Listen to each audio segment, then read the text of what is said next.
नमस्कार। एक नई सुबह की शुरुआत के साथ हम फिर हाजिर हैं नया सवेरा के इस विशेष अंक को लेकर। मैं हूं शहला निगार। प्रधानमंत्री नरेंद्र मोदी के गुजरात दौरे का आज है दूसरा दिन। प्रधानमंत्री गुजरात शहरी विकास की 20वीं वर्षगांठ के समारोह में भाग लेंगे और इस अवसर पर वो जनसमूह को संबोधित भी करेंगे और कई परियोजनाओं का उद्घाटन और शिलान्यास भी करेंगे। इस दौरे से जुड़ी हर छोटी बड़ी अपडेट हम आप तक पहुंचाएंगे। साथ ही अगले 1 घंटे में हम आपको दिखाएंगे देश और दुनिया की ताजा तरीन खबरें और बात होगी फिल्म, साहित्य, संगीत और जीवन के संघर्षों से जुड़ी अनेक कहानियों की भी। शुरुआत सुबह की सुर्खियों के साथ।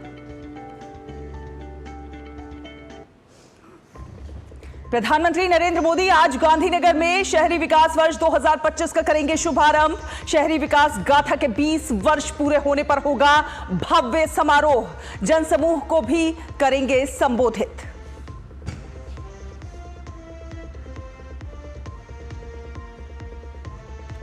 ऑपरेशन सिंदूर आउटरीच मिशन के तहत भारत का डिप्लोमेटिक प्रहार जारी। विदेशों में आतंकवाद के खिलाफ आक्रोश और एकजुटता का प्रदर्शन कर रहा है भारत का सर्वदलीय प्रतिनिधिमंडल।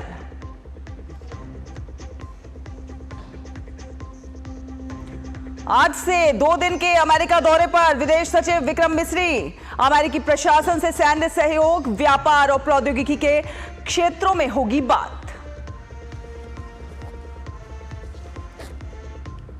मुंबई में मॉनसून की बारिश ने तोड़े पिछले कई साल के रिकॉर्ड। आज भी महाराष्ट्र समेत दक्षिण के कई एक हिस्सों में भारी बारिश का रेड अलर्ट।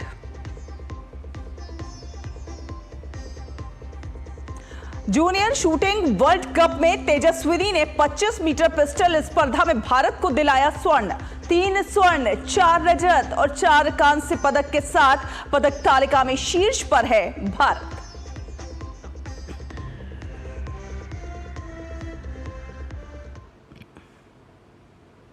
तो आपको बता दें कि प्रधानमंत्री नरेंद्र मोदी के गुजरात दौरे का आज दूसरा और अंतिम दिन है। आज प्रधानमंत्री गांधीनगर में गुजरात शहरी विकास की 20वीं वर्षगांठ के एक बेहद भव्य समारोह में भाग लेंगे और शहरी विकास वर्ष 2025 का वो शुभारंभ करेंगे।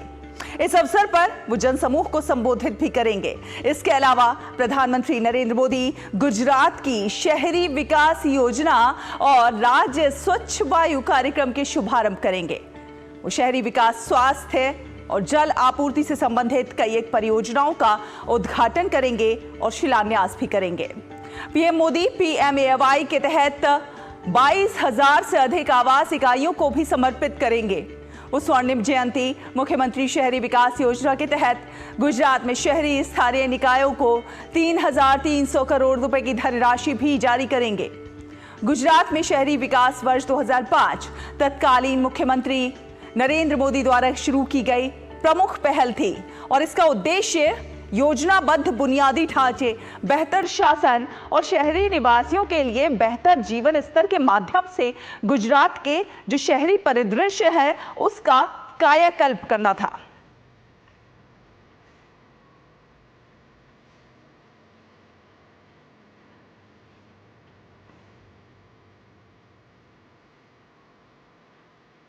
और इससे पहले कल प्रधानमंत्री नरेंद्र मोदी का अहमदाबाद में लोगों ने बेहद गर्मजोशी के साथ स्वागत किया। प्रधानमंत्री जब रोड शो के लिए निकले तो लोग हाथों में तिरंगा लिए नारे लगा रहे थे। प्रधानमंत्री ने सभी का अभिवादन स्वीकार किया। अहमदाबाद में एयरपोर्ट आइकॉनिक रोड पर आयोजित इस भव्य रोड शो में मां भारती के जयघोष के साथ अहमदाबाद वासियों ने ऑपरेशन सिंदूर की सफलता के लिए भारतीय सेना और गुजरात के सपूत प्रधानमंत्री के प्रति अपना आभार व्यक्त किया।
ओतप्रोत हाथों में तिरंगा लिए प्रधानमंत्री नरेंद्र मोदी का अभिवादन करते गुजरात के लोग।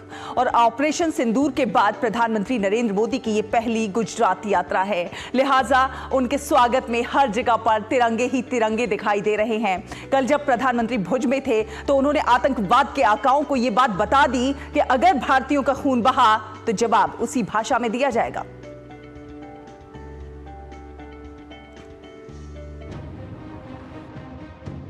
ऑपरेशन सिंदूर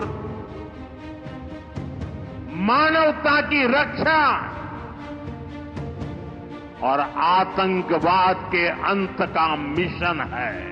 15 दिन तक हमने इंतजार किया कि पाकिस्तान आतंकवाद के खिलाफ कोई कदम उठाएगा, लेकिन शायद आतंकवाद ही उनकी रोजी रोटी है। जब उन्होंने कुछ नहीं किया, फिर देश की सेना को खुली छूट दे दी।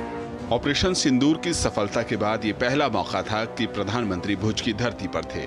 उन्होंने एक बार फिर दुनिया को संदेश दिया कि अगर भारतीयों का खून बहेगा तो उसका जवाब उसी भाषा में दिया जाएगा। हमारी नीति आतंकवाद के खिलाफ जीरो टॉलरेंस की है। ऑपरेशन सिंदूर ने इस नीति को और स्पष्ट कर दिया है। जो भी भारतीयों का खून बहाने की कोशिश करेगा,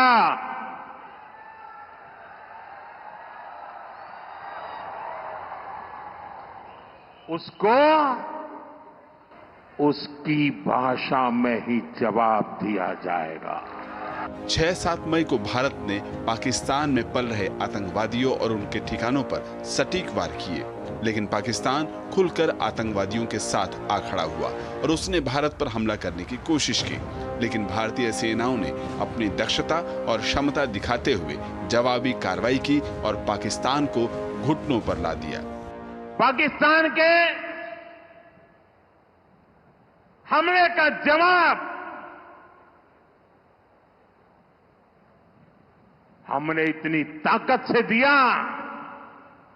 कि उनके सारे एयरबेस आज भी आईसीयू में पड़े हैं, आज भी आईसीयू में पड़े हैं। ये हमारी सेना का सटीक ऑपरेशन था। कुछ ही घंटों में पाकिस्तान ने सफेद झंडा फहराना शुरू कर दिया। प्रधानमंत्री ने कहा कि भारत की लड़ाई आतंकवाद के खिलाफ है, जबकि पाकिस्तान की सरकार और सेना आतंकवाद को पैसा कमाने का जरिया बना चुकी है। उन्होंने कहा कि भारत शांति और समृद्धि के रास्ते पर आगे बढ़ता हुआ दुनिया की चौथी बड़ी अर्थव्यवस्था बन चुका है। ऐसे में पाकिस्तान के नौजवानों को तय करना होगा कि उनका रास्ता क्या होगा। मैं पाकिस्तान के बच्चों को कहना चाहता हूं, ये आपके हुक्मनारा, ये आपकी सेना आतंकवाद के साए में पल रही है। वो आपके जीवन में खतरे पैदा कर रही है, आपके भविष्य को नष्ट कर रही है।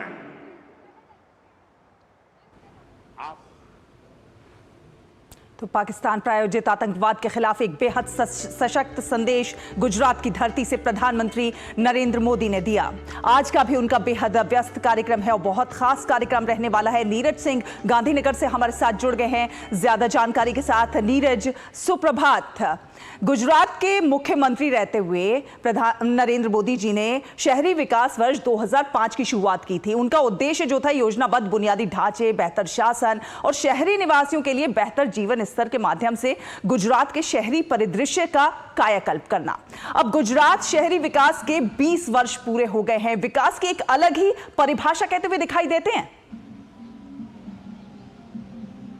देखिए, बिल्कुल अलग परिभाषा दिखाई देते हैं। और आप देखें कि आज गुजरात मॉडल की जो चर्चा है पूरी दुनिया में हो रही है। किस तरीके से गुजरात जो मॉडल है वो विकसित किया गया है। आप देखें कि आधारभूत ढांचे को किस तरीके से यहाँ पर बनाया गया। दूर दराज के इलाकों तक आप चले जाएं और चाहे ग्रामीण इलाकों तक चले जाएं, सड़कों का जो जाल है वो यहाँ पर फैला हुआ है। इसके साथ साथ ही आप देखें कि इंडस्ट्री के क्षेत्र में, टेलीकम्युनिकेशन के क्षेत्र में जो विकास की रफ्तार है वो गुजरात के अंदर काफ़ी तेज़ी के साथ देखने को मिलती है।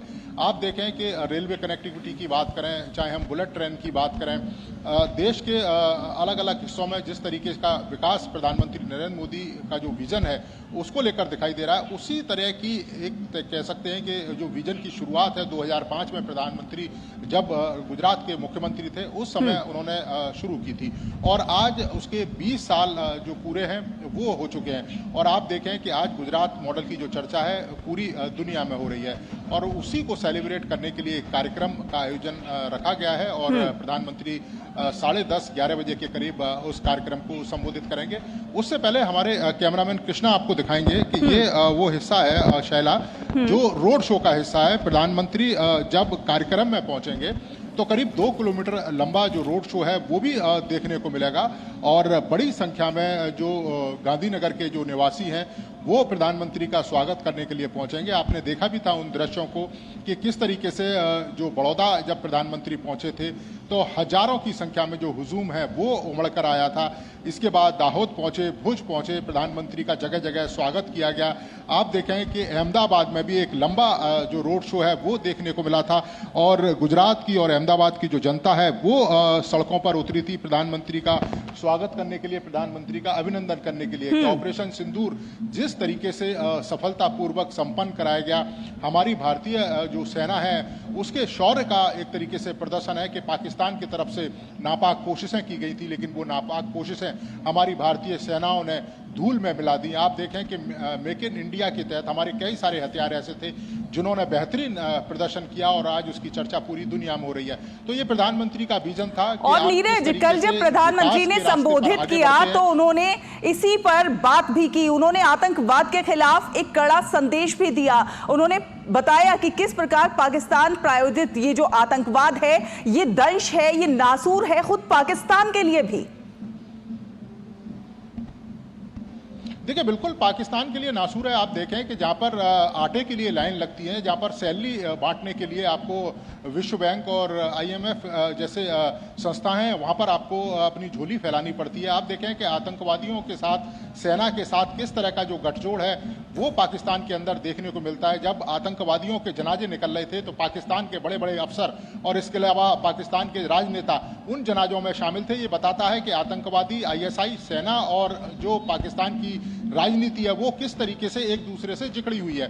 दूसरी सबसे बड़ी बात है कि प्रधानमंत्री ने स्पष्ट चेतावनी दी कि अगर इस तरह की हिमाकत, इस तरह की हरकत दोबारा भविष्य में की गई तो पाकिस्तान को मुंह तोड़ जवाब दिया जाएगा। अभी तो हमने केवल 9 आतंकी ठिकानों को नेस्तनाबूद किया है, लेकिन पाकिस्तान में बैठे जो दूसरे आतंकवादी हैं या दूसरे आतंकवादी संगठन हैं उनको भी जड़ से मिटाने का जो काम है वो भारतीय सेना करेगी। और आप देखें कि प्रधानमंत्री का स्पष्ट संदेश था कि 15 दिन तक वेट किया। 22 तारीख को घटना हुई, 15 दिन तक वेट किया और 15 दिन तक वेट इसलिए किया कि हम चाहते थे कि पाकिस्तान आतंकवादियों के ऊपर कार्रवाई करे, पाकिस्तान उन आतंकवादी संगठनों पर लगाम लगाए जो इस तरह की कायरतापूर्ण हरकत कर रहे हैं, लेकिन पाकिस्तान आतंकवादियों के साथ ही गोदी में बैठ गया। यही कारण है कि भारतीय सेना को खुली छूट दी गई और कहा गया कि आप समय तय करिए, आप दिशा तय करिए और आप ये तय करिए कि किस तरह से हमला करना। और आप देखें कि हमने भारत में बैठे बैठे पाकिस्तान में स्थित 9 आतंकवादी संगठनों को, जो बहावलपुर, जो कम से कम 100 से 150 किलोमीटर दूर पाकिस्तान के अंदर है, कभी कल्पना नहीं करी होगी बहावलपुर में बैठे हुए लश्कर तैयबा के आतंकवादियों ने कि इस तरह का हमला उनके ऊपर होगा। आप देखें कि खुद हाफिज सईद के कई सारे परिवार के जो सदस्य हैं वो इस हमले में मारे गए। मुरीद के की अगर हम बात करें, जहां पर फिदायनी हमले के लिए आतंकवादियों को तैयार किया जाता था, तो ये तमाम ऐसे ट्रेनिंग कैंप थे जो आतंकवादियों को ट्रेनिंग कर कर भारत के अंदर भेजते थे और भारत में इस तरह की आतंकवादी जो गतिविधियां, आतंकवादी वारदातें वो करते थे। लेकिन अब 2014 का भारत बदला हुआ भारत है। 2014 से भी पहले हमने आतंकवादी हमले देखे हैं, हमने 26/11 देखा है, लेकिन किस तरीके से जो तमाम जो गृह मंत्री थे वो केवल कड़ी निंदा करके रह जाते थे, कपड़े बदलते थे और आपने देखे भी थे वो तमाम जो दृश्य। लेकिन 2014 के बाद परिस्थितियां बदली हैं, सेना को खुली छूट दी गई है। BSF से कहा गया है कि अगर सीमा पार से किसी तरह की गतिविधि होती है तो उस पर तुरंत लगाया जाए और उसका मुंह तोड़ जो जवाब है वो दिया जाए। तो ये 2014 का भारत है और प्रधानमंत्री का स्पष्ट संदेश है, पाकिस्तान के युवाओं को भी कि आप देखें कि किस तरीके से वो आपके भविष्य के साथ खिलवाड़ कर रहे हैं और भारत अब किसी भी इस तरह की हरकत से पीछे नहीं हटेगा और मुंह तोड़ बिल्कुल हम अपनी तरफ से छेड़ेंगे नहीं, लेकिन अगर कोई छेड़ेगा तो उसे छोड़ा भी नहीं जाएगा, गोली का जवाब गोले से दिया जाएगा। ये नया भारत है। कल हमने देखा कि प्रधानमंत्री के दौरे के पहले दिन गुजरात के लोगों ने किस गर्मजोशी के साथ प्रधानमंत्री का स्वागत किया। अगर आज की बात की जाए तो आज भी कई विकास परियोजनाओं का शुभारंभ होगा और संबोधित भी करेंगे प्रधानमंत्री नरेंद्र मोदी। देखिए बिल्कुल आप देखें कि पूरे गुजरात दौरे को मिलाकर देखें 80,000 करोड़ से ज़्यादा की परियोजनाओं की शुरुआत और शिलान्यास है वो प्रधानमंत्री के द्वारा किया गया है। और आप देखें कि आज भी गांधीनगर में प्रधानमंत्री पहुंचेंगे कि किस तरीके से जो 20 साल में गुजरात को विकसित किया गया है, गुजरात में जो अर्बन डेवलपमेंट के जो काम किए गए उन कामों को आगे किस तरीके से बढ़ाया जाए और उन कामों के माध्यम से गुजरात की जो जनता है उसको किस तरीके से जो लाभ है वो मिले। आप देखें कि हमने तमाम शहरों को देखा है, चाहे राजकोट की बात करें, अहमदाबाद की बात करें, सूरत की बात करें, बड़ौदा की बात करें, भुज की बात करें, इनकी कायाकल्प हो गई है। कल्पना नहीं करी थी कि ये जो शहर हैं आज विश्व स्तर के जो शहर हैं वो माने जाएंगे। इंफ्रास्ट्रक्चर में दुनिया के कई सारे शहरों का मुकाबला ये शहर करते हैं। आधुनिक संरचना यहाँ पर मौजूद है, तमाम तरह की जो सुविधाएं वो मौजूद है। तो अब प्रधानमंत्री की कोशिश यही होगी कि आने वाले 20 साल में किस तरीके से गुजरात को विकसित किया जाए और उस विकास का जो फायदा है गुजरात के आम लोग, गुजरात के गरीब हैं, उन तक पहुंचे। इस तरह की जो योजनाएं हैं वो प्रधानमंत्री की जहन में भी रहती हैं और निश्चित तौर पर प्रधानमंत्री जब मंच से संबोधित करेंगे तो आगे किस तरह की भविष्य की रूपरेखा है वो तय करेंगे। लेकिन जब प्रधानमंत्री आएंगे उससे पहले जो रोड शो है वो होगा और जिसमें हजारों की संख्या में जो गांधीनगर के जो वासी हैं प्रधानमंत्री का स्वागत करेंगे, क्योंकि वो मानते हैं कि प्रधानमंत्री उनका गर्व है। प्रधानमंत्री जिस तरीके से उन्होंने सिंदूर ऑपरेशन में पाकिस्तान को मुंह तोड़ जवाब दिया, भारतीय नारियों के सिंदूर की रक्षा की है और आने वाले समय में भी प्रधानमंत्री ने कहा है कि अगर किसी ने भी भारत की तरफ आंख उठा के देखा तो उसे मिट्टी में मिला दिया जाएगा। तो यही कारण है कि आप देखें पूरे गुजरात में बड़ी संख्या में लोग अपने प्रधानमंत्री का स्वागत और अभिनंदन कर रहे हैं। बिल्कुल, शहरी विकास के 20 वर्षों का जश्न मनाया जा रहा है। कहीं ना कहीं कई परियोजनाओं की शुरुआत होने जा रही है और साथ ही साथ स्वच्छ हवा की बात की जा रही है। किस प्रकार से स्वच्छ हवा आम जन तक, लोगों तक पहुंचाई जाएगी, संक्षेप में बताइए। देखिए बिल्कुल आप देखें कि औद्योगिक डेवलपमेंट और इसके अलावा अर्बन डेवलपमेंट के साथ साथ जो ग्रीनरी है उसका भी विशेष ध्यान रखा जा रहा है, क्योंकि जब जब औद्योगिक डेवलपमेंट होती है उन इलाकों में ग्रीनरी पर उतना विशेष ध्यान नहीं दिया जाता। लेकिन यहाँ पर प्रधानमंत्री की जो योजना और जो विजन है उसमें इस बात का ध्यान रखा गया है कि आप औद्योगिक विकास करिए, अर्बन डेवलपमेंट करिए, लेकिन उसके साथ साथ पर्यावरण की रक्षा और पर्यावरण संरक्षण उस पर भी ध्यान देने की जरूरत है। क्योंकि जब व्यक्ति स्वस्थ रहेगा तो तमाम उद्योग धंधे और जो विकास की जो तमाम योजनाएं उनका लाभ भी मिलेगा। तो यही कारण है कि एक संयुक्त जो प्रयास है उनके विजन में दिखाई देता है, जिसमें विकास भी हो, औद्योगिक विकास भी हो, उसका लाभ भी हो और पर्यावरण की सुरक्षा और संरक्षण भी। चलिए आगे भी आपसे अपडेट लेंगे नीरज, तमाम जानकारी हासिल करेंगे। फिलहाल ये तमाम इनपुट हमारे दर्शकों से साझा करने के लिए बहुत बहुत धन्यवाद। फिलहाल एक छोटा सा ब्रेक लेते हैं, ब्रेक के उस पार खबरों का सफर जारी है। आप देखते रहिए नया सवेरा।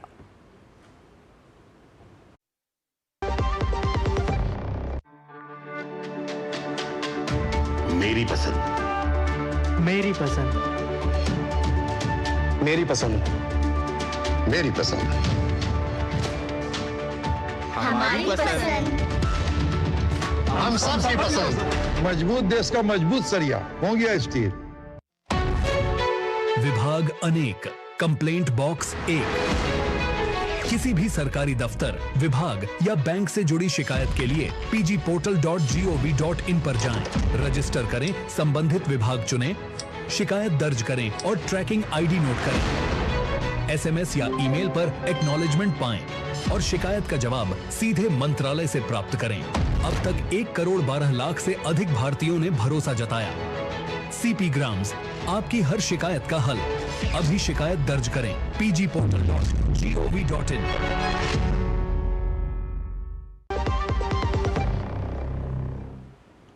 ब्रेक के बाद स्वागत है आपका। नया सवेरा देख रहे हैं आप। आपको बता दें, आतंकवाद बर्दाश्त नहीं है और भारत पूरी तरह से एकजुट है। जी हां, पहलगाम में हुए आतंकवादी हमले के बाद ऑपरेशन सिंदूर के रूप में भारत का आक्रोश जो है वो पूरी दुनिया ने देखा है और अब सरकार की ओर से कूटनीतिक प्रहार भी पुरजोर तरीके से जारी है। हर पार्टी के सांसद और डिप्लोमैट्स की अलग अलग टीम बनाकर सरकार ने जो ऑल पार्टी डेलीगेशन तैयार किया है वो भारत के साझेदार देशों में जाकर आतंकवाद के खिलाफ जीरो टॉलरेंस नीति को सामने रख रहा है। पेरिस, गुयाना, दोहा, कुवैत, गुयाना, स्लोवेनिया, कांगो जैसे तमाम देशों में इस समय तमाम डेलीगेशन आतंकवाद के खिलाफ भारत की बात रख रहे हैं।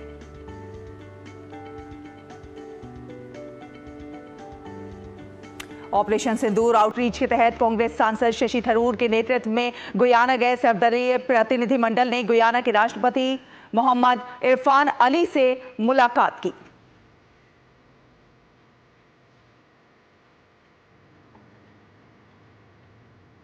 Remember, was further exposed to the world when they denied knowing where Osama bin Laden was. In fact, the Pakistani president of the time claimed that Osama bin Laden was dead. He was found very much alive in a safe house right next to an army cantonment in a garrison city in the heart of Pakistan. So this is the story of Pakistan. We have denials all the time and they always turn out to be lies. And this is why it has become extremely difficult for us to take Pakistani denials seriously. But on this particular instance, the denial is all the more hollow because of the TRF's claim of credit.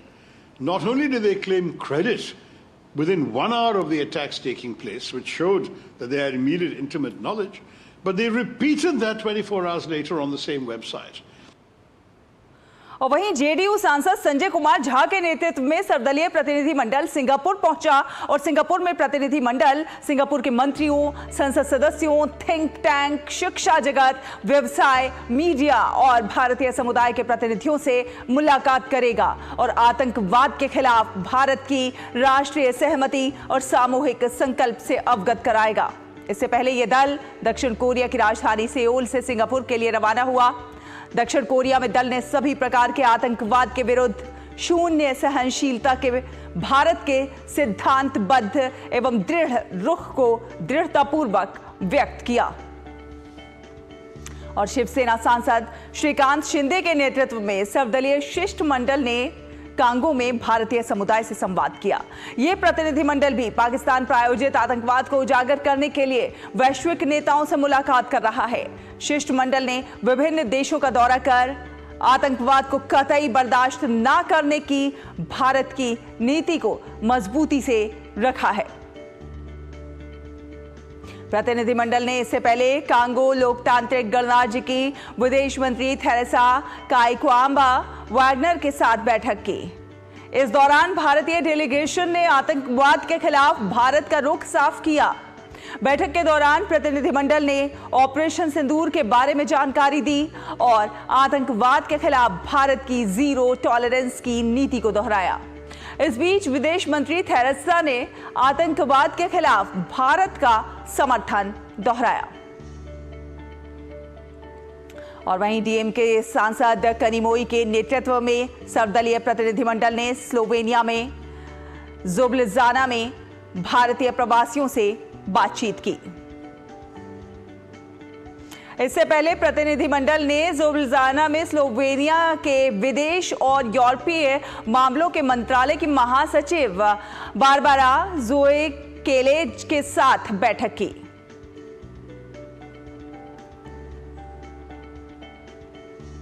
तो चलिए आपको दिखाते हैं कि दुनिया भर में पहुंचे भारत सरकार का ऑल पार्टी डेलीगेशन आतंकवाद के खिलाफ एक स्वर में क्या कुछ कह रहा है।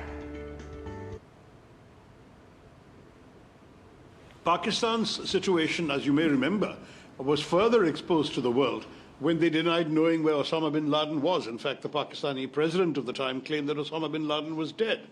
He was found very much alive in a safe house right next to an army cantonment in a garrison city in the heart of Pakistan. So this is the story of Pakistan. We have denials all the time and they always turn out to be lies. And this is why it has become extremely difficult for us to take Pakistani denials seriously. But on this particular instance, the denial is all the more hollow because of the TRF's claim of credit. Not only do they claim credit within 1 hour of the attacks taking place, which showed that they had immediate intimate knowledge, but they repeated that 24 hours later on the same website. Pakistani army chief had gifted a photo to the Pakistani Prime Minister Shehbaz Sharif. President of Pakistan was there, the Speaker of National Assembly was there. And these stupid jokers, they want to compete with India. They had given a photograph of a 2019 Chinese army drill, claiming it's a victory over India. Now this is what Pakistan indulges in. They cannot even give a proper photograph. तो हम बचपने में हम school में सुनते थे कि अक्सर स्कूल में क्या होता था कि हम अच्छे पढ़ने वाले बच्चे के बाजू पे बैठता था,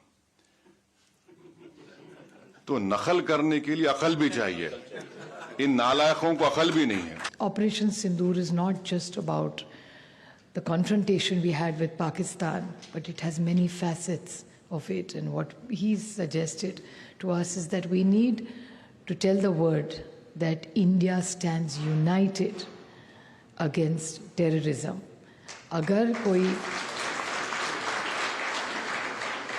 अगर भारत पे कोई हमला करेगा तो हर भारतीय एक साथ उसके खिलाफ, आतंकवाद के खिलाफ पूरी ताकत से लड़ेगा. जब हम पर हमला होता है तो उसका जवाब हम ऑपरेशन सिंदूर के माध्यम से देता है. ये पूरे दुनिया ने देखा जिस तरीके से हमने रिटालिएट किया.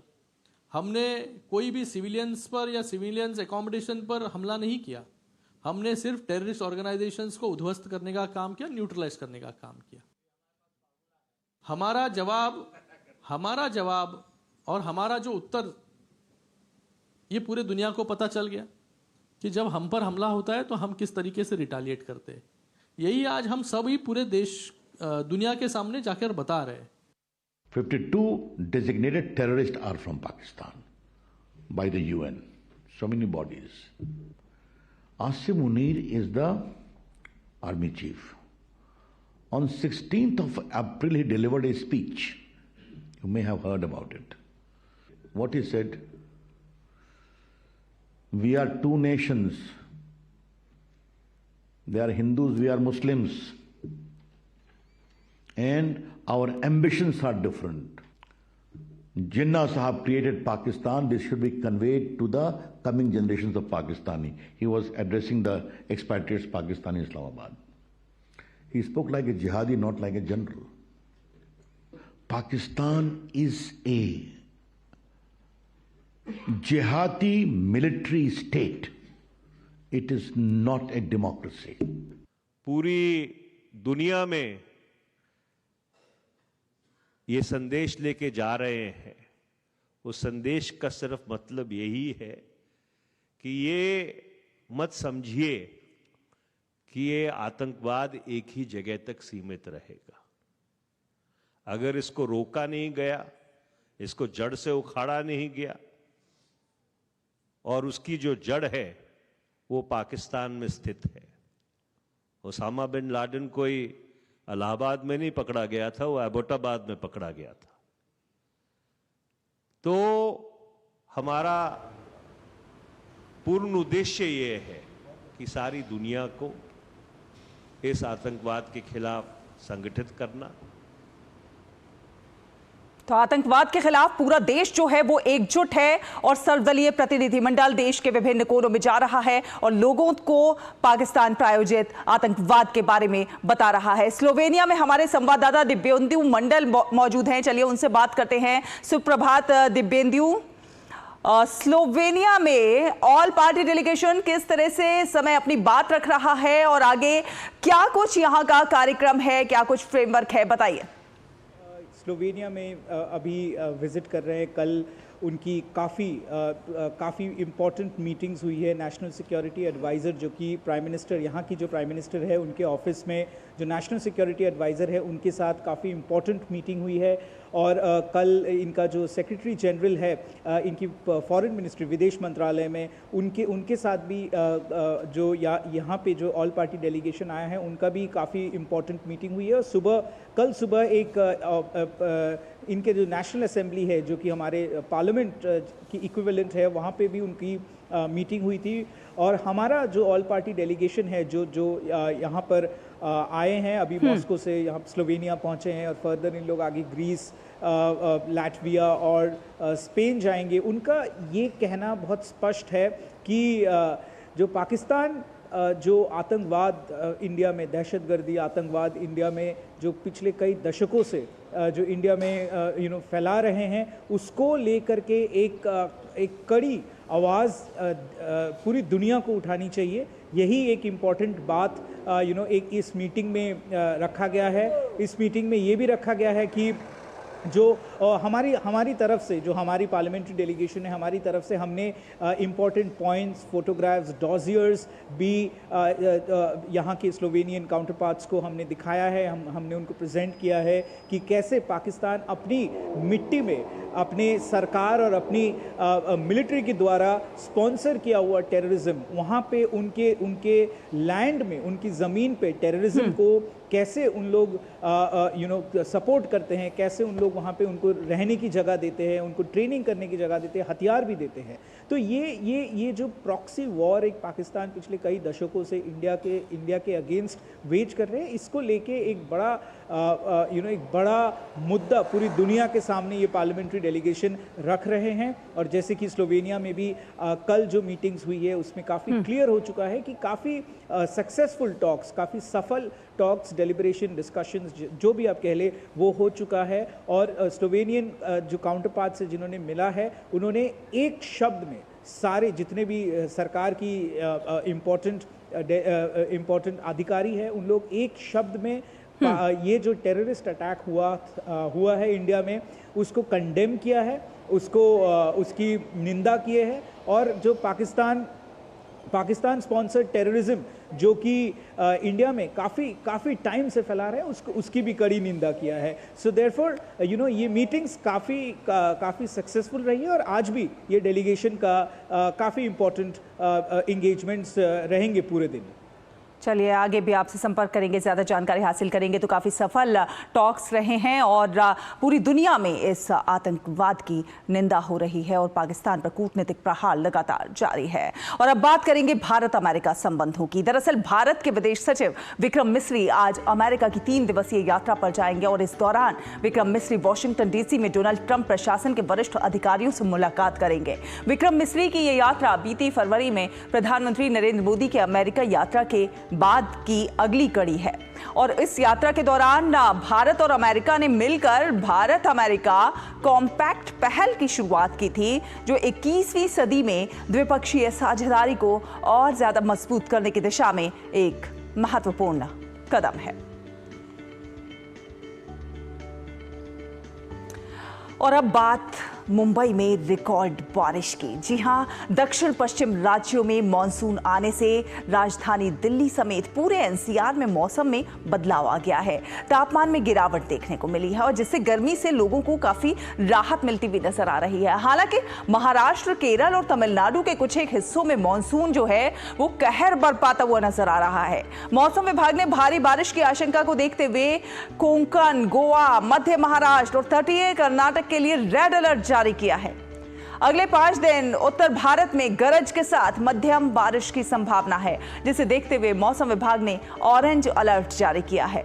1 जून तक अरुणाचल प्रदेश, असम, मेघालय, नागालैंड, मणिपुर, मिजोरम और त्रिपुरा में कुछ जगहों पर भारी बारिश की संभावना है। मॉनसून जो है वो सोमवार को मध्य अरब सागर के कुछ एक भागों और मुंबई सहित महाराष्ट्र, कर्नाटक में बेंगलुरु, तमिलनाडु के शेष भागों और तेलंगाना और आंध्र प्रदेश के कुछ एक भागों, पश्चिम मध्य और उत्तरी बंगाल की खाड़ी के कुछ भागों और मिजोरम के शेष भाग, त्रिपुरा, मणिपुर, नागालैंड, अरुणाचल प्रदेश, असम और मेघालय की ओर आगे बढ़ा है। आज से अगले 4 दिन जम्मू कश्मीर, लद्दाख, गिलगिट बाल्टिस्तान, मुजफ्फराबाद, हिमाचल प्रदेश, उत्तराखंड, पंजाब, हरियाणा, यूपी और राजस्थान में 40 से 50 किलोमीटर प्रति घंटे की रफ्तार से तेज हवाएं चलने की संभावना।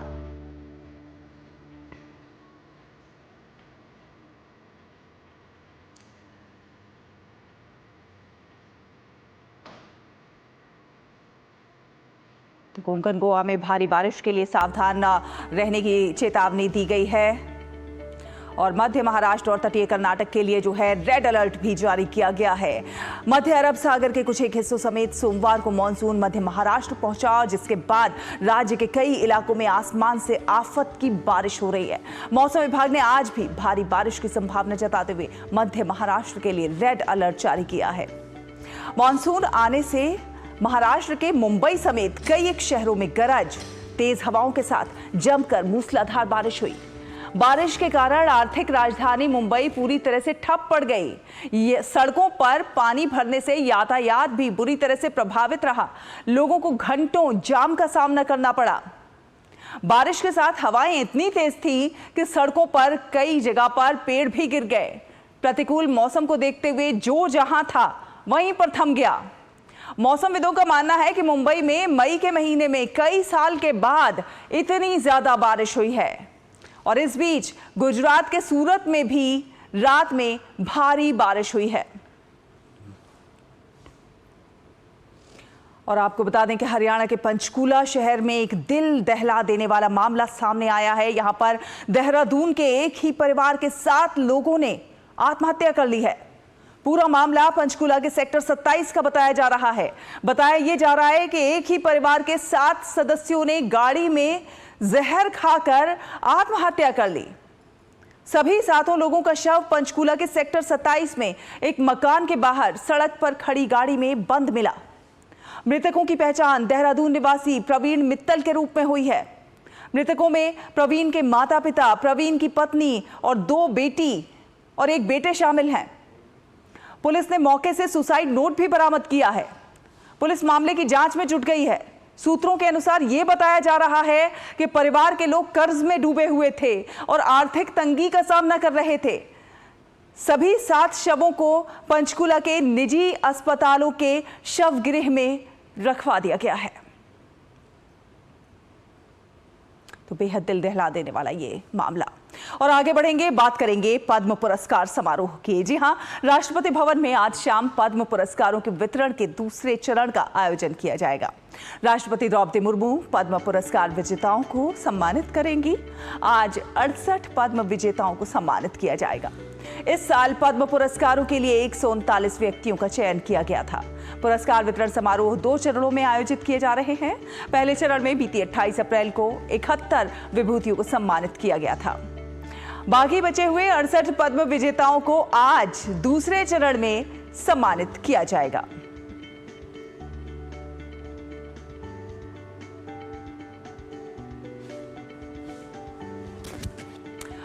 और भारतीय सेना और असम राइफल्स ने 19 मई से 25 मई 2025 के बीच मणिपुर के विभिन्न हिस्सों में संयुक्त अभियान चलाए थे। ये अभियान मणिपुर पुलिस, बीएसएफ और सीआरपीएफ और आईटीबीपी के समन्वय से चलाए गए। इन अभियानों में पहाड़ी और घाटी आधारित उग्रवादी समूहों के 13 कैडरों को पकड़ा गया और 23 हथियार, ग्रेनेड, गोला बारूद और अन्य युद्ध संबंधी सामान को बरामद किया गया, जिसके बाद पकड़े गए उग्रवादियों और बरामद वस्तुओं को आगे की जांच के लिए मणिपुर पुलिस को सौंप दिया गया। आज ज्येष्ठ माह का तीसरा बड़ा मंगलवार है। ज्येष्ठ माह में भगवान श्री हनुमान जी की आराधना का काफी महत्व बताया गया है और ऐसे में अयोध्या स्थित विश्व प्रसिद्ध हनुमानगढ़ी में श्रद्धालु बड़ी संख्या में दर्शन और पूजन के लिए मंदिर पहुंच रहे हैं। मंदिर के बाहर भक्तों की लंबी लंबी कतारें देखने को मिल रही हैं।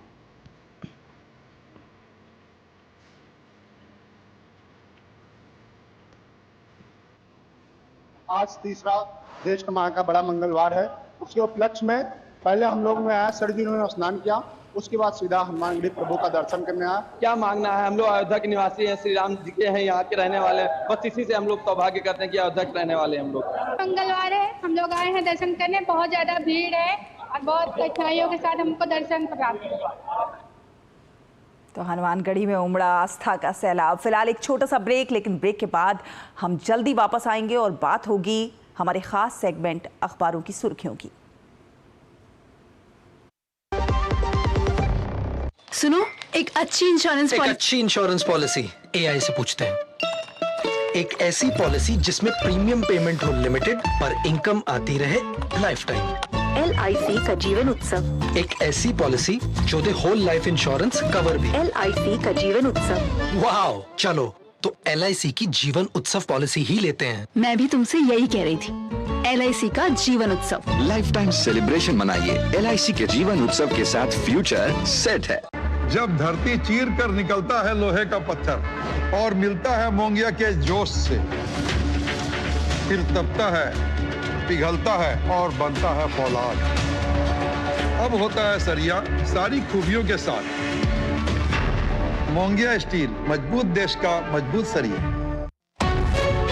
विभाग अनेक, कंप्लेंट बॉक्स 1। किसी भी सरकारी दफ्तर, विभाग या बैंक से जुड़ी शिकायत के लिए pgportal.gov.in पर जाएं, रजिस्टर करें, संबंधित विभाग चुनें, शिकायत दर्ज करें और ट्रैकिंग आईडी नोट करें। SMS या ईमेल पर एक्नॉलेजमेंट पाएं और शिकायत का जवाब सीधे मंत्रालय से प्राप्त करें। अब तक 1 करोड़ 12 लाख से अधिक भारतीयों ने भरोसा जताया। CP ग्राम्स, आपकी हर शिकायत का हल। अभी शिकायत दर्ज करें pgportal.gov.in।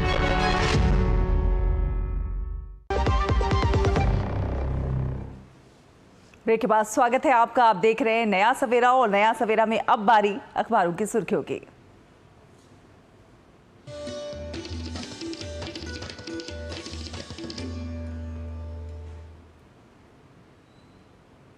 तो अखबारों की सुर्खियों के साथ स्टूडियो में हमारे साथ मौजूद हैं हमारी सहयोगी आंचल गुलाटी गुंबर। आंचल, सुप्रभात। क्या कुछ लेकर आई हैं आज आप अखबारों के जखीरे से? बहुत बहुत शुक्रिया शरद। कोशिश हमारी ये होती है कि जो लोग सुबह सवेरे दफ्तर की जल्दी में अखबार नहीं पढ़ पाते, हमारी कोशिश है कि हम उन तक सभी सुर्खियां पहुंचाएं। पहली खबर जो हम ले रहे हैं वो नवभारत टाइम्स से, जहां पर अगर पाकिस्तान को चैन से सोना है तो अब जागने की ज़रूरत है। और जागना कैसा? आतंकवाद के खिलाफ। साथ ही प्रधानमंत्री ने कल गुजरात से बिल्कुल सख्त संदेश दे दिया कि आप चैन से अपनी रोटी खाइए, क्योंकि अगर आप आतंकवाद को ख़त्म नहीं करते तो गोली चलाने में कोई गुरेज नहीं किया जाएगा। यानी कि आतंकवाद के खिलाफ ये जो मुहिम है भारत सरकार की, वो लगातार जारी रहेगी कि किसी भी स्तर पर आतंकवाद को बर्दाश्त नहीं किया जाएगा, किसी धमकी को बर्दाश्त नहीं किया जाएगा।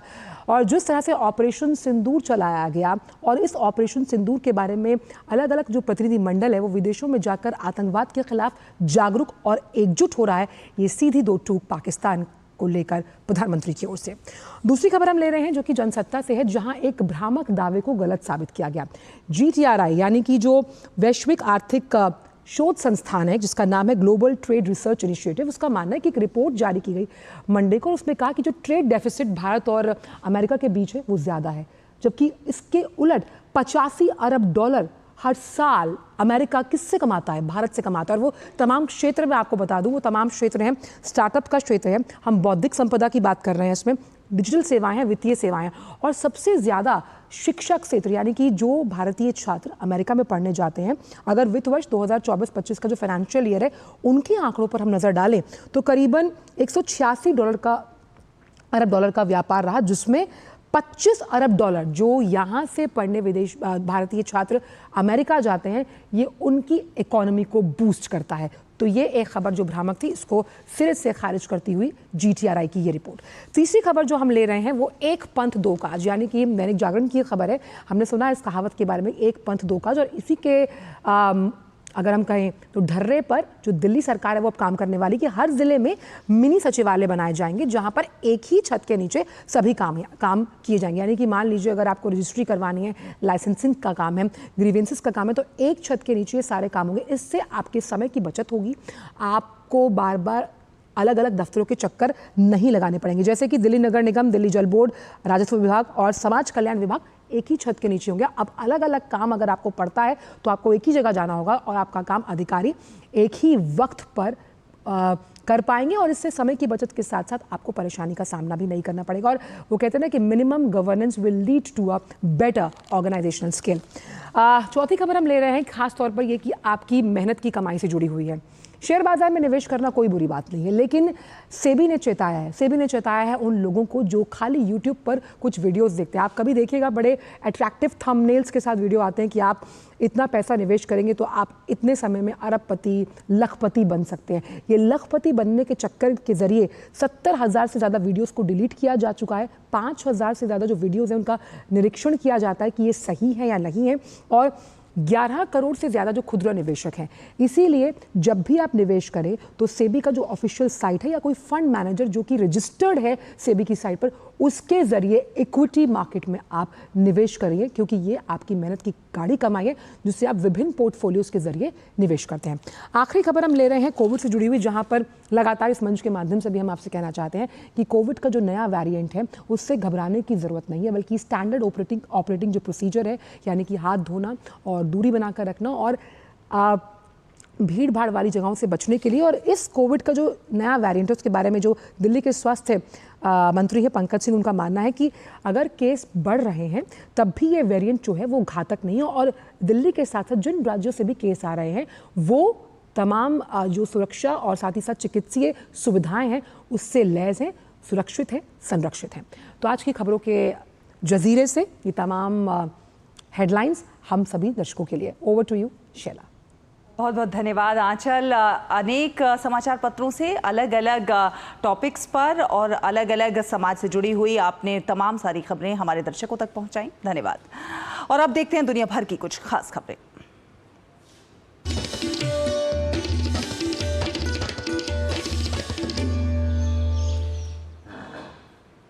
ब्रिटेन के लिवरपूल शहर में एक बेलगाम कार ने लिवरपूल एफसी की विक्ट्री परेड के दौरान जश्न मना रहे कई फुटबॉल प्रेमियों को कुचल दिया।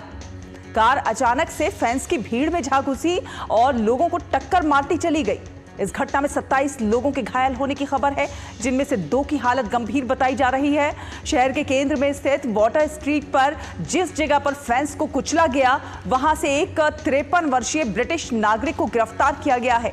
पुलिस ने इसे आतंकी घटना मानने से इनकार किया है, तो वहीं ब्रिटेन के प्रधानमंत्री कीर स्टारमर ने इस घटना को भयावह बताया है।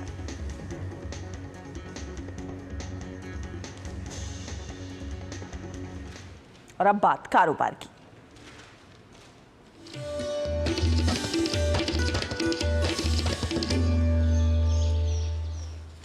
देश में जितनी भी एमएसएमई कंपनियां हैं उनमें मध्यम दर्जे के उद्योगों की संख्या सिर्फ 0.3% है, लेकिन यही मध्यम उद्योग देश के कुल एक्सपोर्ट्स में 40% का योगदान देते हैं। और यही वजह है कि नीति आयोग ने इन मध्यम उद्योगों के लिए विशेष तौर पर नीतियों के निर्माण की सिफारिश की है।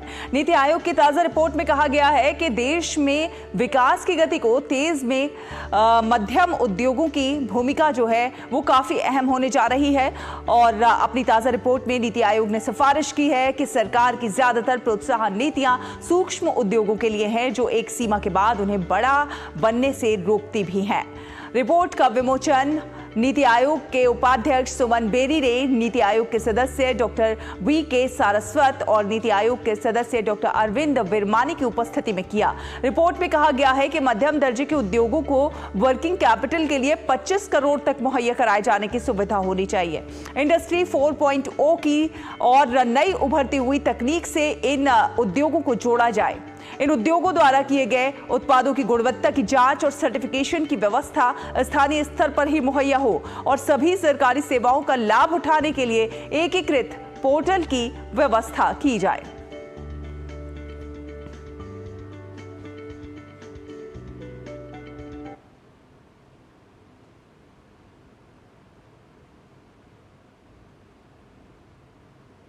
The experience of the United States, of Germany, of Italy really does indicate that with the right support, these are the very important part of what one might call firm dynamics.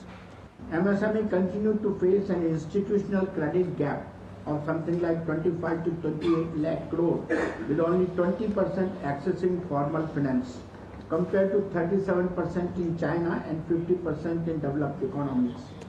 Banks remain risk averse, and micro enterprises often lack the documentation or formal identity to clear onboarding filters. Another major issue is the collateral requirements remain a systemic bottleneck, especially for micro and first-time entrepreneurs.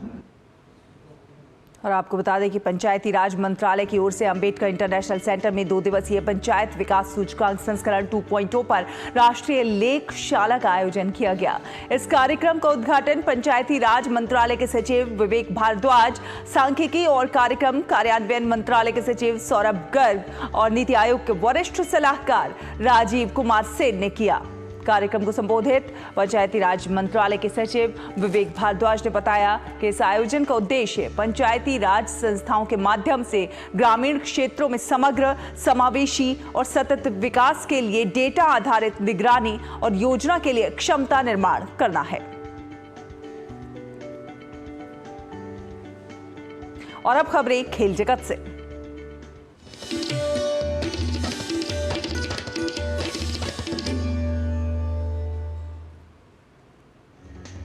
Bihar के मुख्यमंत्री नीतीश कुमार ने खेल और खिलाड़ियों को प्रोत्साहित करने के लिए प्रधानमंत्री नरेंद्र मोदी की प्रशंसा की है। उन्होंने खेलो इंडिया यूथ गेम्स के जरिए खिलाड़ियों का उत्साह बढ़ाने के लिए उन्हें धन्यवाद दिया। इंडियन प्रीमियर लीग में आज होने वाले मैच में रॉयल चैलेंजर्स बेंगलुरु का सामना लखनऊ सुपर जायंट्स से होगा। ये मैच लखनऊ में खेला जाएगा। पंजाब किंग्स ने आईपीएल 2025 के अपने आखिरी लीग मैच में मुंबई इंडियंस को 7 विकेट से हरा दिया। इसके साथ ही वो 19 अंकों के साथ पॉइंट्स टेबल में शीर्ष पर पहुंच गई है। भारतीय निशानेबाज तेजस्विनी ने जूनियर शूटिंग विश्व कप में महिलाओं की 25 मीटर पिस्टल स्पर्धा में स्वर्ण पदक जीता। इस पदक के साथ भारत को चीन को पछाड़ते हुए पदक तालिका में शीर्ष पर रहा। फ्रेंच ओपन में कार्लोस अल्कराज ने जीत के साथ शुरुआत की। पहले दौर के मैच में अल्कराज ने इटली के क्वालिफायर को हराया। फ्रेंच ओपन के महिला एकल वर्ग में इगा श्वांतेक ने पहले दौर की बाधा पार की। श्वांतेक ने पहले दौर में शामकोवा को 6-3, 6-3 से हराया। किलियन एम्बाप्पे ने पहली बार यूरोपियन गोल्डन शूट जीतने में कामयाबी पाई। एम्बाप्पे ने शनिवार को रियल मैड्रिड के लिए 2 गोल किए थे।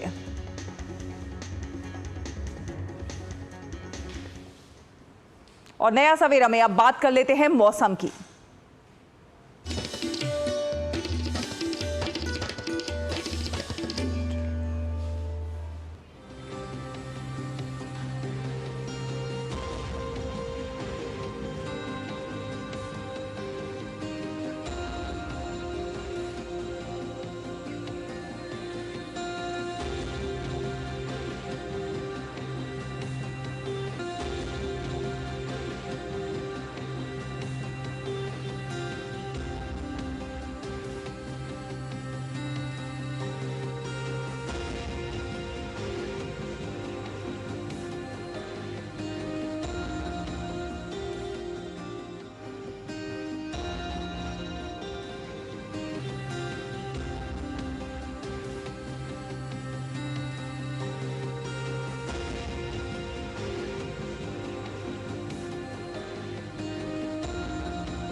और नया सवेरा में अब वक्त आ चुका है आपसे विदा लेने का, लेकिन जाते जाते आपको छोड़ चलते हैं राजस्थान में दर्शनीय स्थलों के मनोरम दृश्यों के साथ। आप उठाइए इन दृश्यों का आनंद और हमें और हमारी पूरी टीम को दीजिए अनुमति।